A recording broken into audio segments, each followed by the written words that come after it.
அன்பான நேயர்களே, இன்று நாம் சுத்த சாதகத்தின் 95வது பாடலை பார்க்க இருக்கின்றோம்.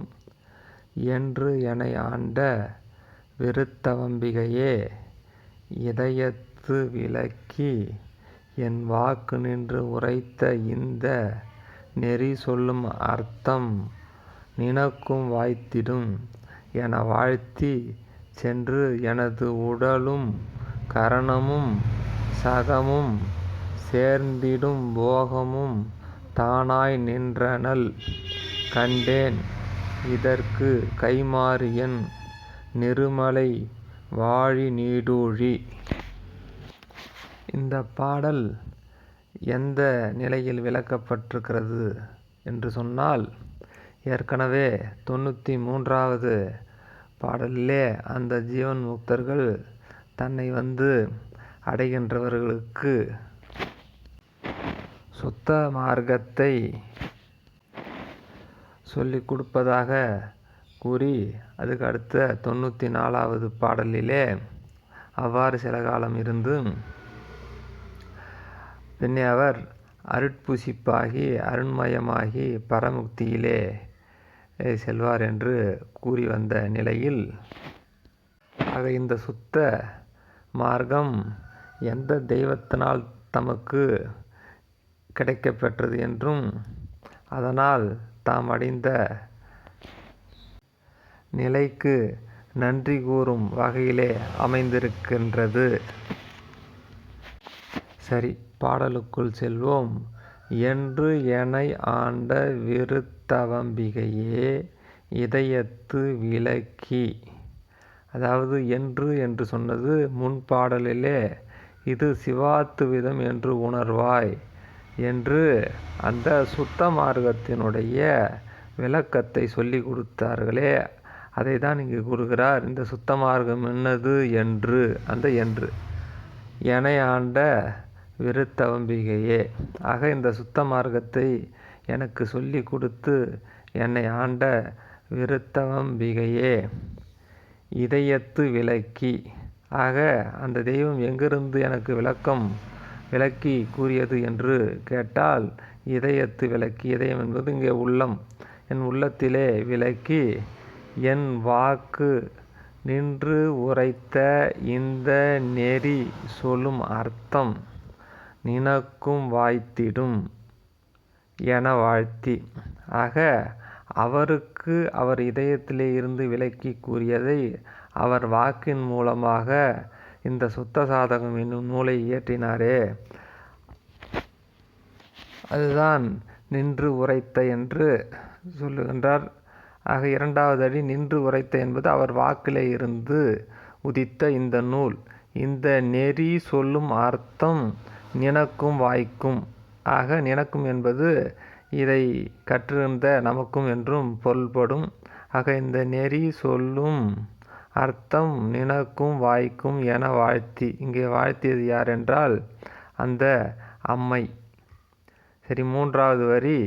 சென்று எனது உடலும் கரணமும் சகமும் சேர்ந்திடும் போகமும் தானாய். ஆக இங்கே சென்று அவ்வாறு வாழ்த்திய அந்த அம்மையானவள் எங்கு சென்றாள் என்றால், எனது உடல், அதாவது எனது உடலும் கரணமும் சகமும் சேர்ந்திடும் போகமும். ஆக தனு கரண போன போகம் என்று சொல்லுவார்கள்.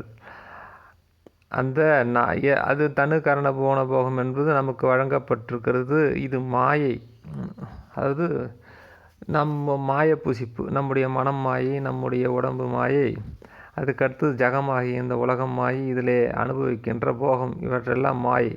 ஆனால் அந்த திருவருள் ரூபமாகிய அந்த அன்னை ஆனவள் எல்லாம் உடல் பொருள் எல்லாமே திருவருள் மயமாகவே ஆகி நின்றாள் என்ற அந்த கருத்துக்கு இது செல்கின்றது. ஆக மூன்றாவது, சென்று எனது உடலும் கரணமும் சகமும் சேர்ந்திடும் போகமும் தானாய் நின்றனள். ஆக இப்பொழுது இருக்கக்கூடியது மருள் மாயை தான் நமக்கு மனமாகவும் உடலாகவும் உலகமாகவும் இதில் வருகின்ற போகமாகவும் இருக்கின்றது. ஆனால் இந்த அன்னையோ உனக்கும் இந்த அருள் நிலை வாய்க்கும் என்று கூறி இந்த 4மாக இந்த அருள் தாயே நின்றாள். 4வது வரி நின்றனள் கண்டேன் நான் அதை கண்டேன். ஆக அருள்மயமாகவே எல்லா இருந்ததை கண்டேன் என்றும், இதற்கு கைமாறியன், இதற்கு நான் கைமாறாக என்ன செய்ய போகின்றேன்? இந்த மாய தேகம் போகம் எல்லாம் மாயையாக இருந்தது, அருளாகவே என்னை சூழ்ந்து நிற்கின்ற இந்த அன்னைக்கு நான் கைமாறி என்ன செய்வேன் என்றும், நிருமல வாழி நீடூழி. நிருமல என்பது நின்மலம் என்று சொல்வார்கள். மலமில்லாத இந்த பரிசுத்தமான அன்னையானவள் வாடி நீடூழி, நீண்ட காலம் எனக்கு அந்த அருள் நிலையிலேயே இருந்து அனுபவப்பட வேண்டும் என்று கூறுவதாக இருக்கிறது. ஆக இந்த பாடலினுடைய ஒட்டுமொத்தமான விளக்கம் என்று சொன்னால், இந்த விருத்தவம்பிகை என்று விருத்தாசலத்திலே இருக்கின்ற அம்மையானவள் மேல் சொன்ன இந்த சுத்த சாதகத்தை என் இதயத்திலிருந்து விளக்கி கூறினார். அதை எனது குருநாதர் இந்த நூலாக இயற்றுகிறார். இந்த நூலினுடைய இந்த நெறி சொல்லும், அதாவது இந்த சுத்த சாதகம் அல்லது சுத்த நெறி சொல்லுகின்ற அதனுடைய பொருள் நினைக்கும் வாய்க்கும் உங்களுக்கும் அப்படி ஒரு நிலை ஏற்படும் என வாழ்த்தி சென்று அந்த இதயத்திலிருந்த அந்த திருவருள் ரூபமாக இருப்பவள் உடல் பொருள் ஆவி எல்லா இடத்திலும் அவளை நீக்கமர நிறைந்து எல்லா இடத்திலும் அருள்மயமாகி நீக்கமர நிறைந்து நின்றால் அதை நான் கண்டேன். இதற்கு நான் கைமாறி என்ன செய்ய போகிறேன்? அந்த நின்மலமான இறைவி அருள்மயமாய் பெரிய நாயகி என்றும் சொல்லுவார்கள். பெரிய என்றால் எங்குமாய் வியாபித்திருப்பது. ஆகிய பெரிய நாயகி நீடூடி வாழ்க என்று ஆசிரியர் கூறுகிறார். ஆக இத்தோடு இந்த சுத்த சாதகம் என்னும் நூல் நிறைவு பெற்றுவிட்டது. இது நாள் வரை இந்த சுத்த சாதகம் என்னும் நூலை என்னுடைய அறிவுக்கு எட்டியவரை விளக்க முயற்சித்தேன்.